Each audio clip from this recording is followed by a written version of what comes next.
Welcome to another episode of All About Art.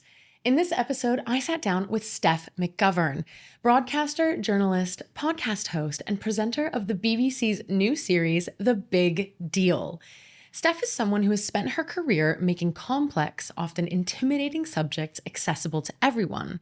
She started out as an economics journalist, spent 8 years on BBC Breakfast, presented over 250 episodes of Steph's Packed Lunch on Channel 4, and now co-hosts the Rest is Money podcast with Robert Peston.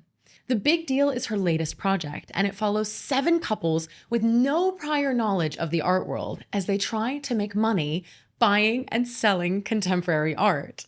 In this episode, we talk about the show, what Steph learned from making it, and what surprised her most about the art market when she dove a little deeper. We also talk about her dad's career as a sculptor, the art that she collects herself, and what it looks like to move across formats and industries over the course of a long career in television. We get into what it takes to feel at home in front of a camera and what Steph would tell anyone who wants to build that kind of confidence for themselves. And we talk about what it means to walk into a world, whether that's the media industry or the art market, feeling like an outsider, and how you can navigate it to the best of your ability. Thank you, Steph, for coming on the podcast, and thank you to the BBC for this collaboration. Welcome to the podcast, Steph. Thank you for having me, Alex. It's lovely to be here.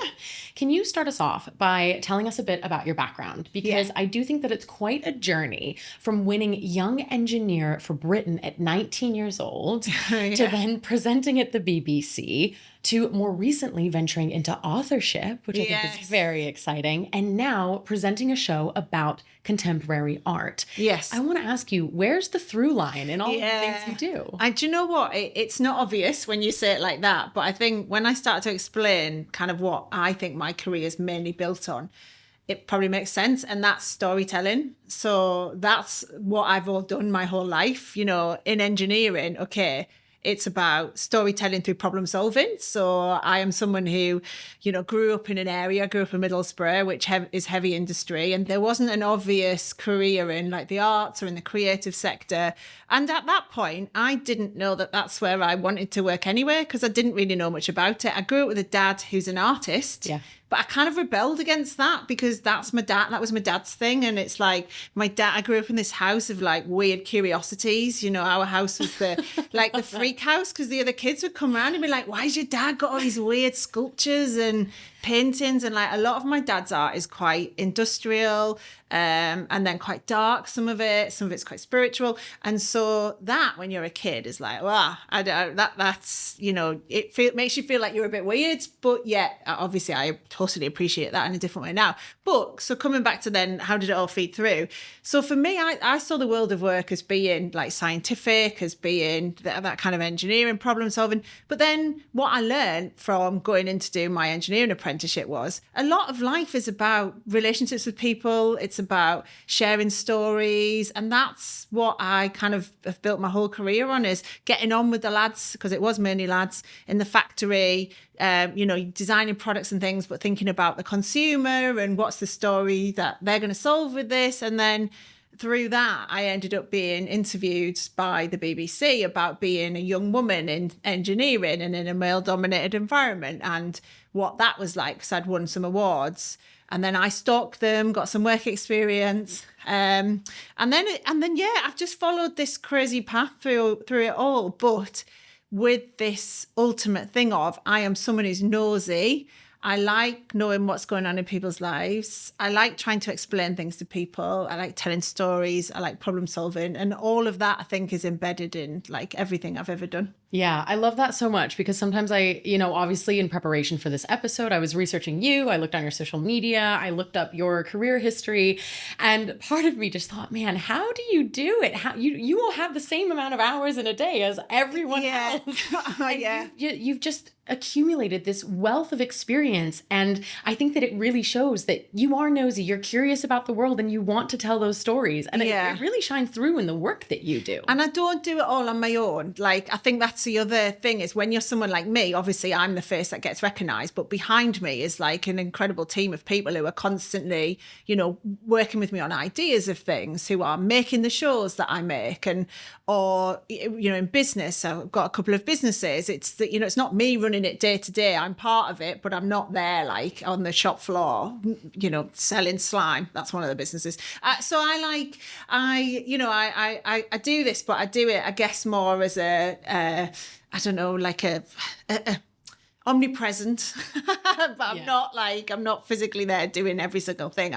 You know, with this art show, yes. I'm not there every single day. They're left to go off and do the deals and stuff. I just come in and find out what's going on and that type of thing. So. Well, that's the perfect segue to talk about the big deal. So The Big Deal follows 7 couples with no prior knowledge of the art world trying to make money buying and selling contemporary art, which I think is such an amazing premise as someone who comes from the industry and comes from like an art selling commercial art background. So what made you want to front this particular project? And also, what did you learn? Yeah, loads, in short. What made me want to do it was several reasons. One is, as I've mentioned, my dad. So I've watched my dad as a person who has to make his art, and saw this a lot with a lot of the artists I've met now, is just this visceral thing that they have to paint, sculpt, whatever it is. It's in them, they have to do it. It's like, you know, that is in them. And then how you make that a commercial success, like, and the struggles along the way, the fact that you don't really get those skills in education, you know, your creativity might be encouraged, but you're not shown how to make money out of it. And I've seen that with my dad. So my dad went to the Royal College of Art, moved back to the Northeast. He's from a traditional kind of working class background. And then has never like made a living out of it in any kind of way that meant he didn't have to do other jobs. He's always done his art, but has always had to do other jobs too. And so I'm fascinated about who's making money from art and how and why, and how can people be part of it. Then as a business journalist, again, you know, when you come from an area where there isn't much money, you then are obsessed with who is making the money and how, and it all plays into that. And then aside from all of that is I love art. I'm someone who regularly goes to galleries. I've been going to galleries since I was little because of my dad, and also I really appreciate the you know, what goes into art. Do you collect art yourself? Yeah, so I collect art too. And then that's been a more recent thing, is investing in art more and like trying to see find out about up and coming artists, exactly the stuff you do is what I love. And you know, one of my best mates, her and I are regularly talking about who's up and coming in Margate, who's Tracy Emin got her eye on, you know, Carl Friedman Gallery, what's going on there, or similarly like up in the Northeast where I am, it's the Northeast of England, it's like, what are we doing up there with our Turner the Turner Prize coming to Middlesbrough? Exactly that. And so I look at it from loads of different angles. And again, my daughter is 6 and she loves art, and she goes to a local art class, which is where there are local artists who in their spare time are teaching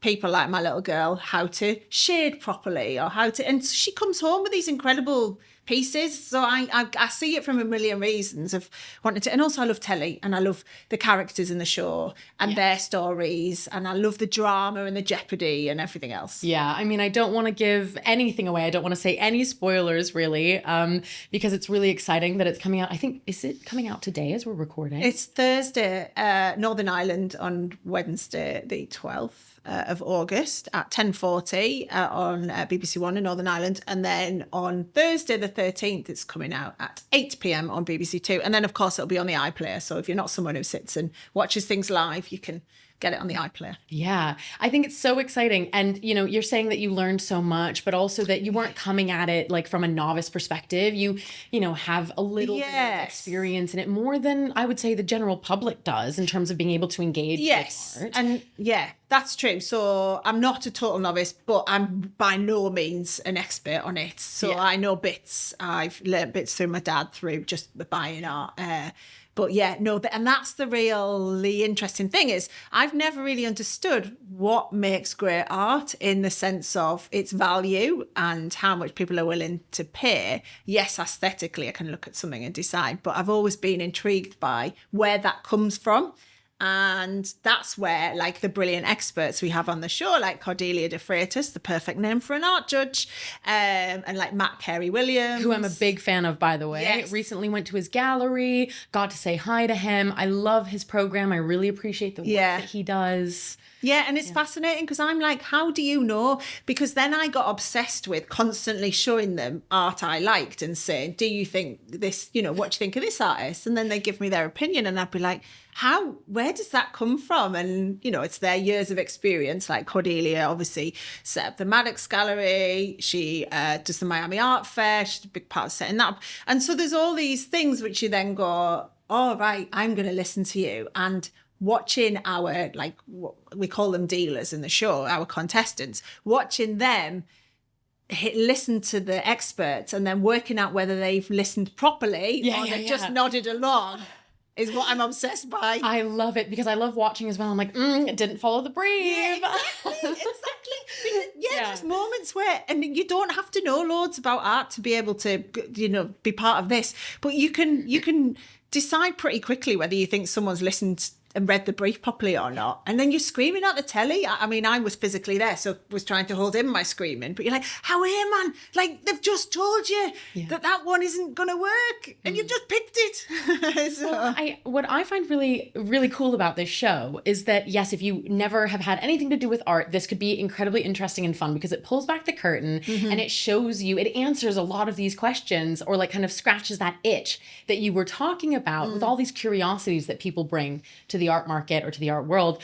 But even as someone like who is quite experienced, I mean, I have nearly a decade under my belt in the commercial art world and I, you know, run my own business and things like that. But still, I was sitting there and I was listening to Matt and Cordelia and, you know, watching the Filthy Fox auction club, which I have to point out that I have their sticker here on on my laptop because I'm such a fan of the women who run it and I know them. But I learned so much from them, from listening to them, because I'm like, oh, actually, I didn't really think of it that way. Yeah. Or this is a new perspective. So actually, as someone who works in the art world, it was so fun. And it also shows these questions, you know, the same questions that the dealers, the contestants are asking. These are the questions that people are asking, and we in the art world don't really hear it. We're in a little bit of our bubble. Yeah. So it really is looking at breaking down some of these barriers in such a fun way. Well, I suppose it's a bit like, you know, when you work in telly, you're still fascinated to go and see how other shows are made because you don't know every part of, you know, how telly's made. And similarly with what we do with the art world is, you know, like, I guess, pull back the curtain a bit. So there might be elements like the setting up of the Filthy Fox auction that, you know, you might not see that bit if you're the person who goes to it, but you might not know all the things that go on behind the scenes. And even that's quite interesting. Or, you know, on a cruise ship, when we go on the cruise ship and the dealers have to try and curate a collection for the cruise line bosses to then pick. And you're like, God, I just, again, I've thought about art in so many different ways, but not cruise ship art, which is a whole gallery in itself, this floating gallery that I've not thought about before. Like, imagine getting that deal. Like, oh my God, as an art advisor, like, I'd love to be able to. I know. Well, this is what I was thinking. I was saying that to other people in the industry. I was like, get yourself a boat. Look, well, you can't call it a boat. It has to be a ship. But, you know, over 4,000 pieces of art on a ship. I know, because with my dad as well, I kept saying to me, Dad, right, we need to get you in millionaires' homes. We need to get you, you know, at this art fair. We need to get you on a cruise ship, blah, blah, blah. Dad's like, all right, I'll just have a cup of tea first. Well, you know, and combining your experience as the host of the Rest is Money podcast, I really want to ask you, what would you tell someone looking to invest in art? Why is it important that we do sort of push that as something that people should do to invest in the sector? Because it is also an asset. It is, you know, if you're talking about it in purely financial terms, you know, a lot of them gain value. And especially if you're like looking at the emerging market, emerging artist side of things.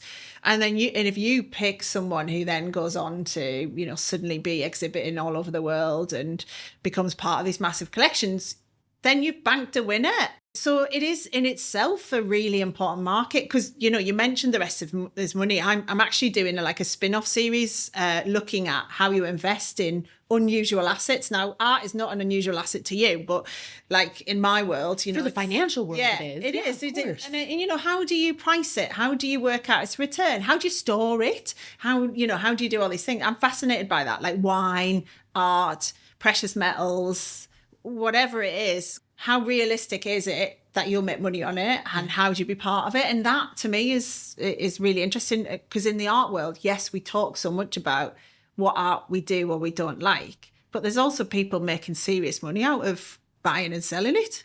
Yeah, absolutely. And I think, I like to think of art in a way as a bit of a utility investment. And I'm taking this phrase from I like this. she's her name's Linda Dew, and she runs the startup called Moolah. And I read it in an article in this journal called the Art Journal.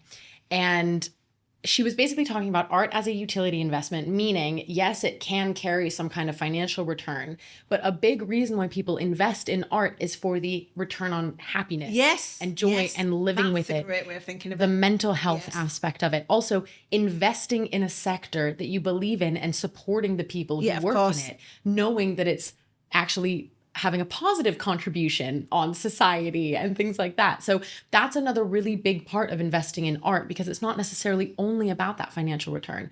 Now, I'm going to steal that, by the way. Do it. That is such a good way of thinking about it. Yeah. You'll hear me say that. I messaged Linda because I followed her on Instagram and we connected, and I said, I am stealing this, by the way. Like her legacy will live on into the art world. Yeah. But I will brag a little bit. I do, advising for next gen collectors and people who are just wanting to enter into the sector. I try to get new people into collecting. And I'm really proud that one of the artworks that one of my clients collected has now appreciated like 5-fold in value.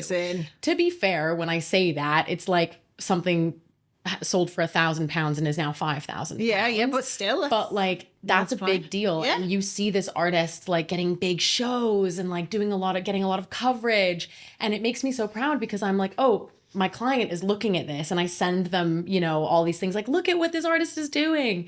And they feel so proud as well. Yeah. It's such a joy. You buy into the artist completely as well. Part of the reason I love Hockney is because of what he stands for. For me, I'm a gay woman. I'm from the North. I've got a similar accent to the accent he had. And it's like he never tried to fit in. He always stayed as him and, was gay when it was illegal, and never changed his accent despite everyone telling him like he should change his accent. And so I buy into that as much as these incredible paintings of Yorkshire or his incredible paintings full stop. But it's also about, you feel like you are supporting a person in what they are doing, and that's really fun and nice as well. Well, and this is where we kind of circle back to that idea of storytelling. Yeah. Storytelling in your career, but also storytelling in the way that the contestants, the dealers had to learn how to do about art. It's one of the most important things. And I will also mention briefly a plug for my book, because I recently released a book on working in the art world. It's fabulously here in the background. I'll be giving you a copy when you leave. I'll be like, I was already thinking about how I could take it without you noticing. So. Yeah, don't worry. I'll sign it for you. Thank you. And, I interviewed an art advisor, and her whole, like, one of the biggest things she says is that's how she sells works, is through storytelling. Totally. Like, it is the biggest thing. And when I first heard it from her, I hadn't thought about it that way beforehand. I thought you need to think about the commission and the deal and no, it's the story. Absolutely. It's the most important thing. And that is what you see in the show. Yeah. So you see that those who are, don't necessarily know anything about art when they walk through the door, learn the art of storytelling and do it in a way that's not superficial. They genuinely are interested in what the art is telling them about why they created it. And then because they're interested and they've listened and they've taken it all in and then related it sometimes to parts of their life, they can then deliver it to the consumer or the buyer or whatever you want to call them in a really authentic way. And that's the key, because people can see through like sales patter and everything else, I think, more often than not these days. And so the ones who really take on board what the artist's telling them about why they created it sells. But I say that all the time. Like, you know, I was talking to a friend of mine who had bought a piece of art, and the art was something painted on newspaper. And the reason why it was on newspaper is because at that time of their life, when they painted it, they could not afford you know, like a canvas or whatever. And they were just painting on scraps of paper. As soon as you hear that, you're like, that's amazing. Because then you can suddenly resonate with it and go, that, I totally relate to that, because there've been times in my life where we've not had money and you've thought about what you've had to compromise on or whatever it is. And so instantly that gives you a way of having a connection with what, quite frankly, might not be something you first looked at and thought, oh, I like that, or not. Yeah. And I want to ask you, because you mentioned ever so briefly that you felt like your accent was something that maybe ruffled a couple of feathers when you entered the media industry. Yeah. And, you know, the big deal is explicitly trying to do for the art world what you've been trying to do with your endeavors, like throughout your career, which is, you know, taking something that feels elite and making it more legible for people. Yes. And so I want to ask you, because this is something we talk about a lot in the art world, is the gatekeeping. And do you think that the art world has a particular problem with that? Or do you think that it's similar to the gatekeeping that you've seen in other industries? It's the same as in other industries. I don't think art is unique in its a kind of social mobility, I suppose, is a way of describing it. But you see, I see art on so many different levels because of, for example, there's quite a few artists in my family. Randomly, there's quite a few through my partner as well. And so I see relatives of mine like sell their beautiful paintings in local art shops and see that and what that means for them. And that is very accessible because they're doing these beautiful paintings of a part of Northern Ireland where they live. They then sell them to tourists in the local craft shop for a couple of hundred, 300, 400, 500 quid. And and they're not exhibiting in the National Portrait Gallery or in the National Gallery or wherever in the Tate. But they are artists and they are working artists. And I think but if you said to them, or you're a professional artist, they go, no, I'm an amateur artist. And you're like, you're not.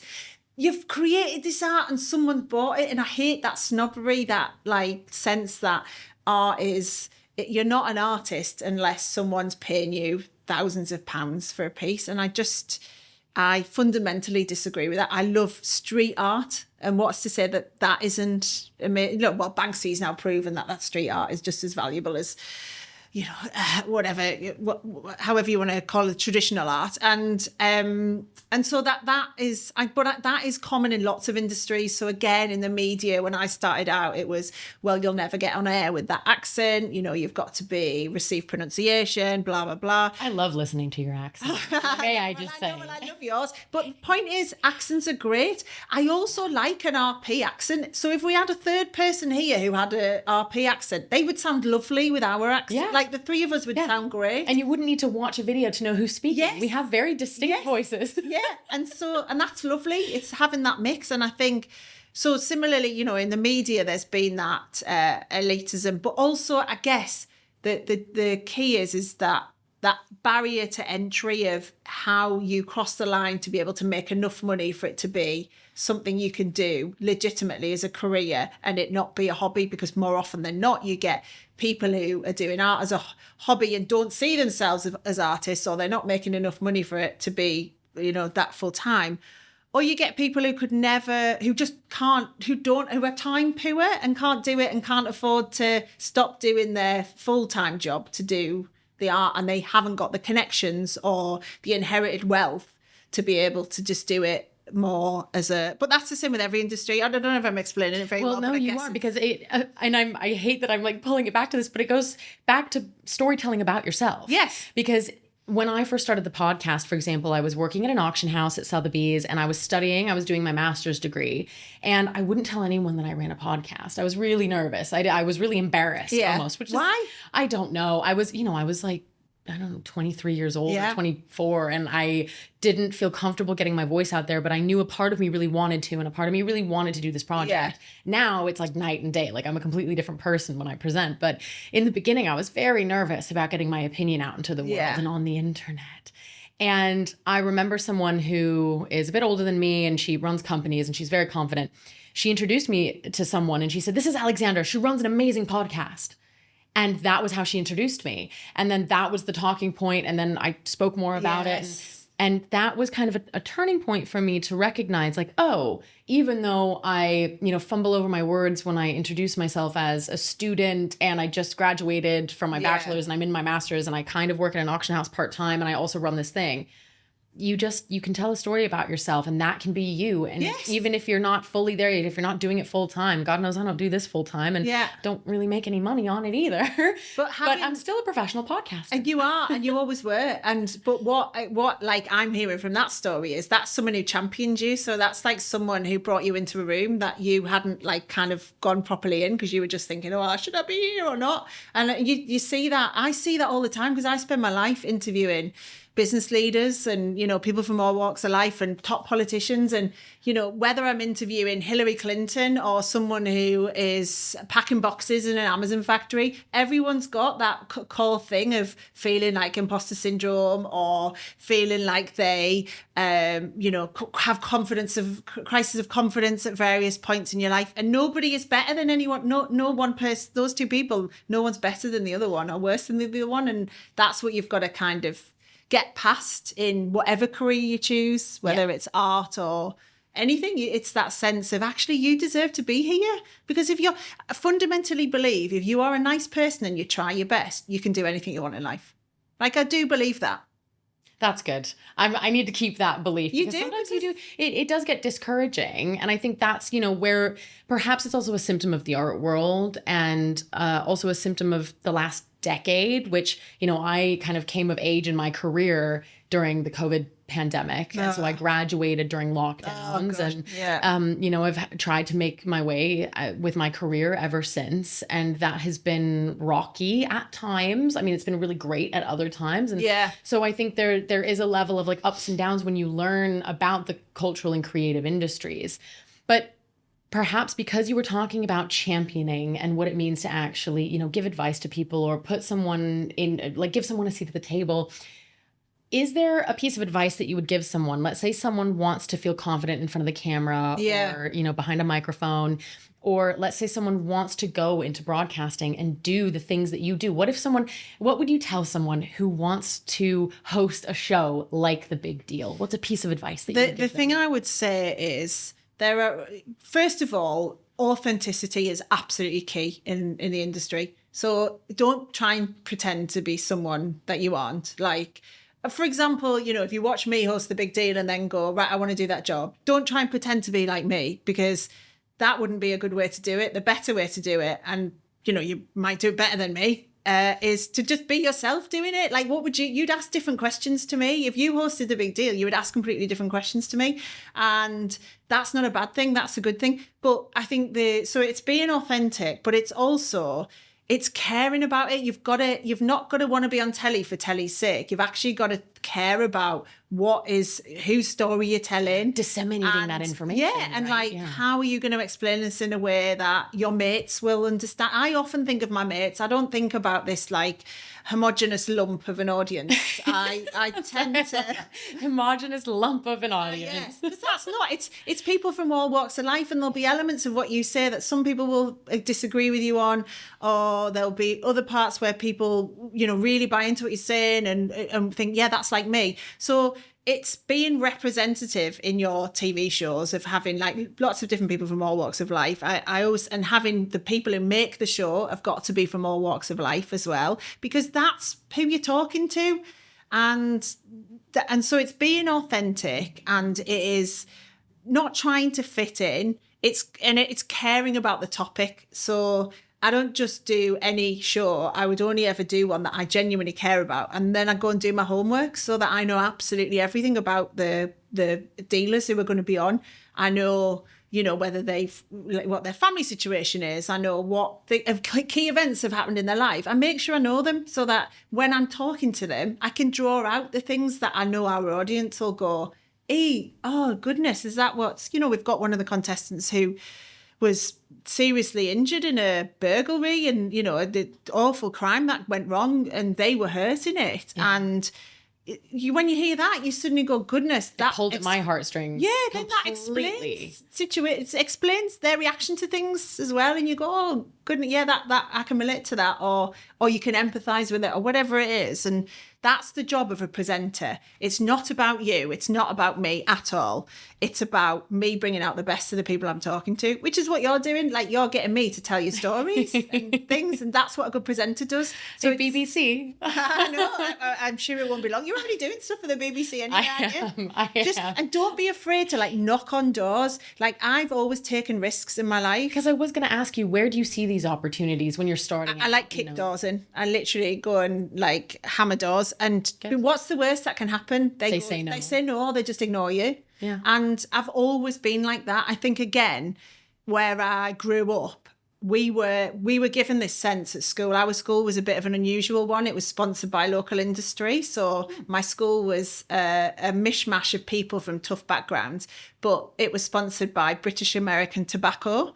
And I know, isn't that nuts? A fag company. That's so nuts, actually. I know. In today's day and age. I like to show what the acronym stood for when I was a kid. So, like, I would be shaking hands with the chairman of BAT, and, you know, when you're getting your awards or whatever at school, and not knowing that this is a guy who, you know, ran a cigarette company. Woo. I know.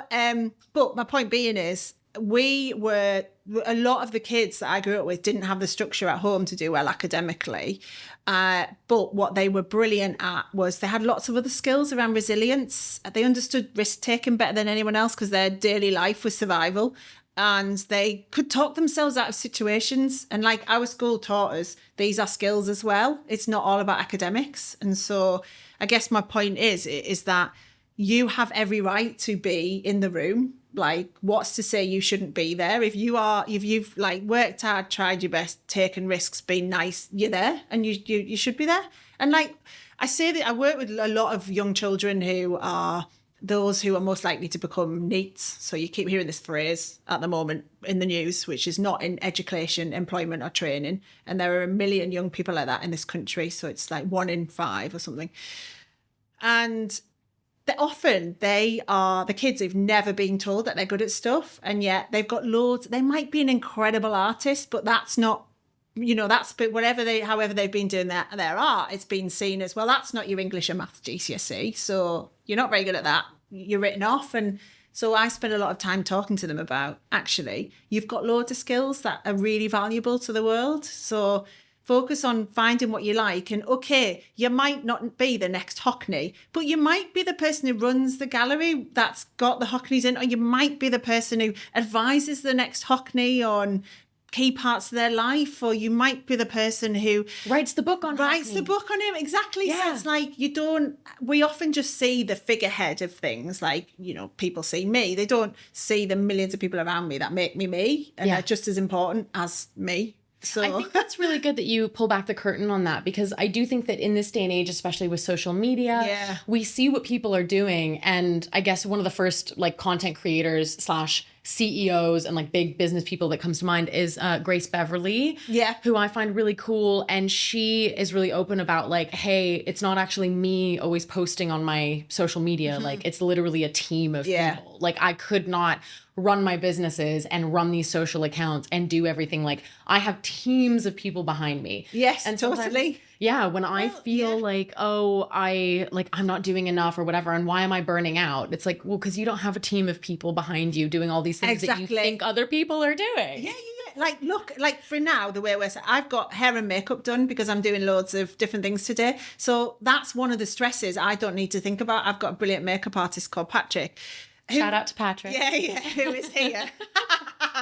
And but you know, that is because for me, like, that takes away an important stress in my day, which I know sounds ridiculous because you think, well, no, but it doesn't. But it's Steph, it doesn't. I really, really understand. And I always use this example of when you come, because I come from a working class background, and when I started to go to university in my bachelor's degree, I needed a job, like desperately needed a job. Yeah. And I worked at a cafe. I worked at Costa. And then I kept like putting out my resumes and tried to find other jobs. And that's when I landed a job at the front desk at Sotheby's Auction House. Amazing. And everyone kept asking me, how did you get that job? How did you get that job? And it's like, I needed it. So I desperately went around and tried to kick down doors. Yeah. And there has, has come a point when I had such a busy schedule and I was, going to uni, I was working, and I would sit on Sundays and I would start pre-cooking my lunches because I needed to. And sometimes when I talk to people about class structures and what it means to carry a mental load of, when you have certain things that take that load off of you. Yeah. For example, if I had the financial means to be able to buy myself breakfast and lunch every day, I wouldn't have to spend my Sunday cooking and thinking about that and planning that and then taking it with me and deciding on the bag that I take with and getting the Tupperware and washing it and doing you don't realize how much time that actually takes and all these little things like having to do your makeup. Yeah. That's great. But would a man have to think about that? Like, Yes, it's wonderful that you do that, but a man wouldn't have to. And so now you have that taken care of, which is awesome. But like, I think that it doesn't sound silly at all. It really resonates with me. I wish that like, that will be me one day. I'm gonna be like, okay, yeah, cool. What's funny about it though is obviously when I do get my hair and makeup done by Patrick, I look great and all my pictures on social media look great. That's when I go heavy on social media and all of that. Then the minute I'm not with him and I'm back in real life and I'm a mom and I'm doing whatever I'm doing, taking my daughter to school or whatever, people do not recognize me. And it's so funny because they're literally, I can see some people just look at me going, oh, is that what she looks like in real life? And I quite like that because then it kind of also proves that this isn't just, I don't naturally roll out of bed looking great. I'm just like everyone else. But part of my job involves being on camera and therefore having someone who kind of helps me with that is great. But it is just really funny, that difference between I get so much more recognised when I've got my hair and makeup done. So if I just want to casually get through life without, if I want to go shopping and not be recognised, no makeup. And camouflage. People go, oh, she vaguely looks like Steph, but it's not her. No, it can't be her. She's not glamorous enough or whatever. And we're all like that. You kind of have these, I wouldn't say like two personas, but you have your work version of you, don't you? And then you have your down version of you. You're like, I'm in sweatpants in the grocery store. Yeah. And no makeup on and my hair is kind of greasy. And yes. like, yeah, I definitely don't look like what I look like when I'm in front of the camera. But I do think that like being in front of so many eyes does carry a lot of pressure. And it does. Do you ever feel like that pressure is maybe overwhelming, or maybe you feel like can people sometimes be a little bit, they're awful. They're awful. Most people are not, by the way. Like 99% of people, probably even slightly more than that, are lovely to you and, great. There is a small minority of people who want to tell you that you don't look good, that, you're fat or, blah, blah, blah. I think for me, what has been great is my career hasn't been built on what I look like. Like I didn't start as a model. I didn't start as, I didn't become a TV presenter because I look like a TV presenter. I got into TV presenting because I had a specialism and I knew what I was talking about, and that was financial news and business news. So I don't feel the pressure in the same way some of my mates in the industry do, who came in through that classic model route. I've never been expected to like look great. However, of course, I still want to look great because I do have to stand next to these people to present shows sometimes, and I don't want to look I have to like stand the next pure to the relation. model. So like, I don't want to look like the pure relation. But I mean, it's an interesting one because part of me cares of course, I care anyway about wanting to, I would dye my hair, I would do everything else. I would do that anyway if I wasn't on telly. But yeah, of course, there's part of me when I get sent those horrible comments that's like, oh God. But then most of the time I go, who cares though? They don't know me. Like, I've got a really nice life. I've got a really good job. It's probably something in their life they're annoyed about. It's nothing to do with me. It's Who always cares? a projection. I've totally. It's the classic school bully. So some days you feel a bit like, oh, but most of the time I just think whatever. That's what I care more about is if someone challenges my credibility or if someone questions like my editorial judgment and things like that. Then I'm like, well, hang on a minute. No, I know what I'm talking about, and then I'll fight. But how I look, less so. Yeah. Which I think is good. I think that you've got your priorities straight, if I do say so myself. And it's very, something that I think I look up to. And I've started to think more and more about that as I've gotten a little bit more of a persona online. And I started doing videos without any makeup on. And the first time I did that, I was like... And then I was just like, well, who cares? I'm not here to be like attractive and sexualized and whatever. I'm Yes, here to exactly. say my piece. I'm here Yeah. to say what I think about this certain situation. So I don't really care. Yeah. I don't really care if some man thinks like, ooh, ugh, because Yeah. I actually want to be heard for my thoughts. And It's not much for how I harder as a woman, though. It really is. Like, you made that point about men don't have to wear makeup and stuff, and they do. Well, they do a bit. They get a bit of a light powdering, some more than others. But you do get judged how you look all the time. You know, I've got friends who are politicians, women, and they get so much abuse about how they look in a way that, like, men rarely do. Okay, sometimes we comment on how they look, but more often than not we don't. But then it comes back to that point of the people who are doing that are often insecure in themselves, they're projecting, and that's what you've got to remember. Yeah, completely. And I think that's a really good piece of advice for anyone who